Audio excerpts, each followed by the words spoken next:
అమర్నాథ్ మాట్లాడుతున్నారు. ఇప్పుడు ఆ లైవ్ చూద్దాం. మీ చేతి కొబ్బరికాయ ఇచ్చినోడు ఉంటే చాలు. మీరు ఇటువంటి శిలాఫలకాలు ఈ రాష్ట్రంలో ఉమ్మడి ఆంధ్రప్రదేశ్లో కొన్ని వేల శిలాఫలకాలు ఉన్నాయి చంద్రబాబు నాయుడు గారు ఇలా తుప్పలు పట్టేసినవి.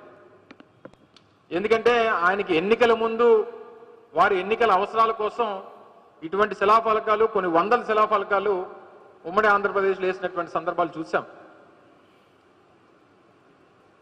ఈ సందర్భంలో మేము ఆ రోజు 2019లో మేము అధికారంలోకి వచ్చేటువంటి సమయానికి 130 పైచిలకు లీగల్ ఇష్యూస్ ఉన్నాయి ఆ భోగపురం ఇంటర్నేషనల్ ల్యాండ్ ఎక్విజిషన్కి. 2020లో కోవిడ్ని ఎదుర్కొన్నాం. మే 19, 2020 జిఎంఆర్ ఇంటర్నేషనల్ ఎయిర్పోర్ట్ ఇన్కార్పొరేషన్ అనేటువంటిది 2020లో జరిగింది. దానికి తగ్గ సర్టిఫికేట్ ఆఫ్ ఇన్కార్పొరేషన్ ఇది. సర్టిఫికేట్ ఆఫ్ ఇన్కార్పొరేషన్ ఇది డాక్యుమెంట్. మీలా వేగ్గా ఏది పడితే అది మాట్లాడి మీరు చేయకపోయినా మేమే చేసామనేటువంటి ఆ క్రెడిట్ తీసుకునేటువంటి ఉద్దేశాలు మీలా మాకు లేవు. ఇది 2020 మే నెలలో ఇన్కార్పొరేషన్ అయినటువంటి జిఎంఆర్కి సంబంధించినటువంటి సర్టిఫికేట్ ఆఫ్ ఇన్కార్పొరేషన్. 2023 మేము శంకుస్థాపన చేసేటువంటి సమయానికి పూర్తిగా 2700 ఎకరాలు భూమిని సేకరించి దానికి దాదాపు 500 కోట్ల రూపాయలు ఎక్విజిషన్కి ఖర్చు పెట్టి 4 గ్రామాలు రీహాబిటేట్ చేయాల్సినటువంటి పరిస్థితి వస్తే 4 గ్రామాలని రీహాబిటేట్ చేసి స్ట్రక్చరల్ కాంపన్సేషన్ ప్రతి ఇంటికి దాదాపు 10 లక్షల రూపాయలు ఇవ్వాలనంటే 10 లక్షల రూపాయలు స్ట్రక్చరల్ కాంపన్సేషన్ ఇచ్చి రీహాబిటేట్ చేసినటువంటి ప్రాంతాల్లో కావాల్సినటువంటి ఇన్ఫ్రాస్ట్రక్చర్ కల్పించి దాదాపు 1000 కోట్ల రూపాయలు ల్యాండ్ ఎక్విజిషన్కి R&Rకి ఖర్చు పెట్టినటువంటి ఘనత జగన్మోహన్ రెడ్డి గారి ప్రభుత్వానికి. 2023 సమయానికి అసలు ఓవరాల్గా జిఎంఆర్ ఇంటర్నేషనల్ ఎయిర్పోర్ట్కి సంబంధించినటువంటి దాంట్లో ప్రభుత్వం తాలూకు ఈక్విటీ ఏంటి? ప్రభుత్వం తాలూకు ఈక్విటీ 2200 ఎకరాల భూమిని ఆ సంస్థకి ఇవ్వడం అనేటువంటిదే ప్రభుత్వం తాలూకు ఈక్విటీ. ఇది మనం వాళ్ళకి హ్యాండ్ ఓవర్ చేస్తే మిగిలినటువంటి కన్స్ట్రక్షన్ యాక్టివిటీ అంతా కూడా ఆ పెట్టుబడి అంతా కూడా ఆ సంస్థ పెట్టుకుంటుంది. ప్రయాణంలో ఏదైతే కమర్షియల్ యాక్టివిటీ స్టార్ట్ అయిన తర్వాత ప్రయాణానికి ఒక ప్రయాణికుడికి ఇంత అనేటువంటిది ప్రభుత్వానికి ఆ సంస్థ చెల్లించాలనేటువంటిది అగ్రిమెంట్. సో 2200 ఎకరాలు ప్రభుత్వం వారికి హ్యాండ్ ఓవర్ చేసి వాళ్ళకి అక్కడ ఉన్నటువంటి గ్రామాల్ని రీహాబిటేట్ చేసి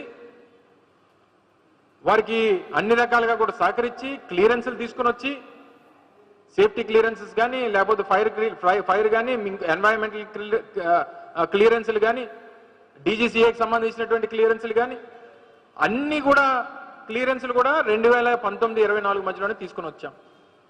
అన్ని క్లియరెన్స్లు వచ్చిన తర్వాతే శంకుస్థాపన కార్యక్రమాన్ని మేము నిర్వహించడం జరిగింది. 2023 మే 3వ తారీఖున శంకుస్థాపన చేశాం. ఆ శంకుస్థాపన చేసినటువంటి కార్యక్రమం రోజే జగన్మోహన్ రెడ్డి గారు ఆ రోజు ముఖ్యమంత్రిగా ఈ రాష్ట్ర ప్రజలను ఉద్దేశిస్తూ మాట్లాడుతూ 2026లో ఈ ఎయిర్పోర్ట్ ని ప్రారంభిస్తాం, ఇది టైం లైన్, 2026 ఈ ఆంధ్ర రాష్ట్ర ప్రజలకి ఉత్తరాంధ్ర ప్రజలకి ఈ ప్రాజెక్ట్ ని అంకితం చేస్తామనేటువంటి మాట ఆ రోజు ఈ రాష్ట్ర ప్రజలకు ఇచ్చారు. ఇది మేం చెప్పినటువంటి మాట కాదు. ఆ నిర్మాణం చేసినటువంటి సంస్థ జిఎంఆర్ గారు ఆ రోజు అదే వేదిక మీద నుంచి ఈ రాష్ట్ర ప్రజలకి ముఖ్యమంత్రి గారి సాక్షిగా దీన్ని 30 నెలల్లో పూర్తి చేసి రాష్ట్ర ప్రజలకు అంకితం చేస్తామనేటువంటి మాట చెప్పింది ఆ సంస్థ అధినేత జిఎంఆర్ గారు. నేను ఒకటే అడుగుతున్నా, నిన్న వేదిక మీద ప్రాజెక్టు డెవలపర్ అయినటువంటి మన దేశానికి రాష్ట్రానికి పేరు తీసుకొచ్చినటువంటి గొప్ప పారిశ్రామికవేత్త అయినటువంటి జిఎంఆర్ గారు ఈ ప్రాంతానికి ఉత్తరాంధ్ర ప్రాంతానికి చెందినటువంటి వ్యక్తి, ఆయనకి మాట్లాడేటువంటి అవకాశం మీరు ఎందుకు కల్పించలేదు? 5,600 కోట్ల రూపాయలు పెట్టుబడి పెట్టి ఈ ప్రాంతం నుంచి దేశాన్ని వెళ్ళినటువంటి గొప్ప వ్యక్తిగా పేరుగాంచినటువంటి జిఎంఆర్ గారు ఆ వేదిక మీద ఉంటే వారితో ఎందుకు మీరు మాట్లాడనివ్వలేదు? కేవలం వాస్తవాలు, వారు మాట్లాడితే వాస్తవాలు బయటకు వస్తాయి. ఆయన నిజాలు చెప్పాల్సినటువంటి పరిస్థితి వస్తుంది. నిజాలు చెప్తే మీ తాలూకా క్రెడిట్ చోరీ ఎక్కడ బయటపడుతుంది అనేటువంటి భయంతో ఆ పెద్ద ఆయనతో మీరు మాట్లాడించేటువంటి అవకాశం కల్పించలేదు. మీ నలుగురు కలిసి జగన్మోహన్ రెడ్డి గారేమో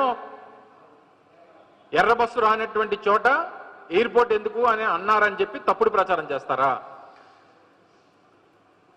ఇదే ఎయిర్పోర్ట్కి 15,000 ఎకరాలు కావాలని చెప్పి, తర్వాత 10,000 ఎకరాలని చెప్పి, తర్వాత 5,000 ఎకరాలని చెప్పి ఆ ప్రాంతంలో ఉన్నటువంటి ప్రజల్ని భయభ్రాంతులు చేస్తే ఆ రోజు ప్రతిపక్ష నాయకుడిగా జగన్మోహన్ రెడ్డి గారి పోరాటంలో భాగంగా ఆ రోజు భోగాపురం ప్రాంతానికి వస్తే ఆ ప్రాంతంలో ఉన్నటువంటి భూములకి, ఆ భూమి ఓనర్స్ ఎవరైతే ఉన్నారో ఆ బాధితుల్లో ఉన్నటువంటి ఒక మహిళ వచ్చి మాట్లాడుతూ, సార్ ఇన్ని వేల ఎకరాల భూమి ఎందుకు, ఈ ఎర్ర బస్సు రానటువంటి ప్రాంతంలో ఎయిర్పోర్ట్ ఎందుకు అనేటువంటి మాట ఆ మహిళ మాట్లాడితే, ఆ మహిళ మాట్లాడినటువంటి మాటను ఆయన కోట్ చేస్తే దాన్ని జగన్మోహన్ రెడ్డి గారు మాట్లాడారని చెప్పి తప్పుడు ప్రచారం చేసి నిస్సిగ్గుగా ఒక ప్రధానమంత్రి గారి ముందు మీరు ఈ కార్యక్రమాలు, ఈ మాటలన్నీ మాట్లాడారు.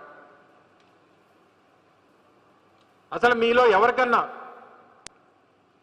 ప్రధానమంత్రి గారు మాట్లాడినటువంటి ఆ ఉన్నటువంటి వేదిక మీద గతంలో కూడా మేము ప్రభుత్వంలో ఉన్నప్పుడు విశాఖపట్నానికి ప్రధానమంత్రి గారు వచ్చినప్పుడు జగన్మోహన్ రెడ్డి గారు ముఖ్యమంత్రిగా ఆ రోజు వేదిక మీద నుంచి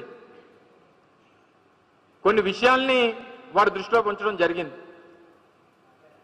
ఆ రోజు మాట్లాడినప్పుడు చాలా క్లియర్గా అది వైఎస్ఆర్ కాంగ్రెస్ పార్టీ తాలూకు విధానం, జగన్మోహన్ రెడ్డి గారి తాలూకు ఆలోచనని ఆ రోజు ఇదే ప్రధానమంత్రి గారు ముందు చెప్పడం జరిగింది. మా వైఎస్ఆర్ కాంగ్రెస్ పార్టీ విధానంలో చాలా క్లియర్గా ఉన్నాం. అది ఆ రోజైనా, ఈ రోజైనా, రేపైనా మాకు రాష్ట్ర ప్రయోజనాలే తప్ప వ్యక్తిగత ఎజెండాలు లేదు, ఉండదు, ఉండబోదు అనేటువంటి విషయాన్ని ఆ రోజు జగన్మోహన్ రెడ్డి గారు ప్రధానమంత్రి గారు ముందు చెప్పడం జరిగింది. దానికి ఈ రోజు కూడా మేము కట్టుబడి ఉన్నాం. మీలా బేండమేళంలాగా నలుగురు కలిసి ఒకటే స్క్రిప్టు, నలుగురు కలిసి ఒకటే మాట, ఒకటే అబద్ధం,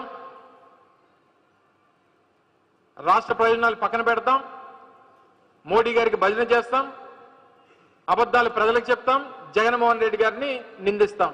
ఇదే మీ తాలూకా నిన్న భోగాపురం ఎయిర్పోర్ట్ లో మీ వేదిక మీద మీరు మాట్లాడినటువంటి మాటలు. భోగాపురం ఇంటర్నేషనల్ ఎయిర్పోర్ట్ కి సంబంధించినటువంటి దాంట్లో మీరు చేసినటువంటిది కేవలం ఈవెంట్ మేనేజ్మెంట్ మాత్రమే.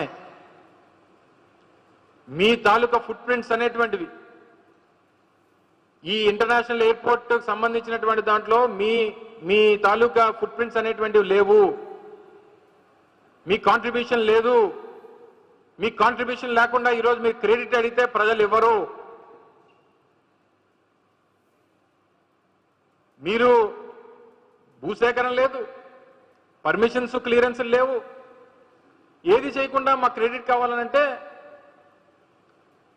మీకు ఈరోజు అవకాశం వచ్చింది. ప్రారంభోత్సవం చేసేటువంటి దానికి మీరు ప్రభుత్వంలో ఉన్నారు. దీన్ని ఒక పెద్ద ఈవెంట్ మేనేజ్మెంట్ కంపెనీ లాగా ఒక ఈవెంట్గా దీన్ని మీరు ఉపయోగించుకున్నారు. దాన్ని క్రెడిట్ తీసుకునేటువంటి ప్రయత్నం చేస్తూ ఉన్నారు. అవన్నీ జరగవు. మరి ఇదే భోగాపురం ఇంటర్నేషనల్ ఎయిర్పోర్ట్తో పాటు 2019లో జనవరి మాసంలో కుప్పం ఎయిర్పోర్ట్కి చంద్రబాబు నాయుడు గారు శంకుస్థాపన చేశారు. అదేమైపోయింది? అది ఎక్కడుంది? దానికి టికెట్లు ఎక్కడ ఇస్తున్నారు? ఈ కుప్పంలో ఎయిర్పోర్ట్ ఫ్లైట్ ల్యాండ్ ఎక్కడ అవుతుంది?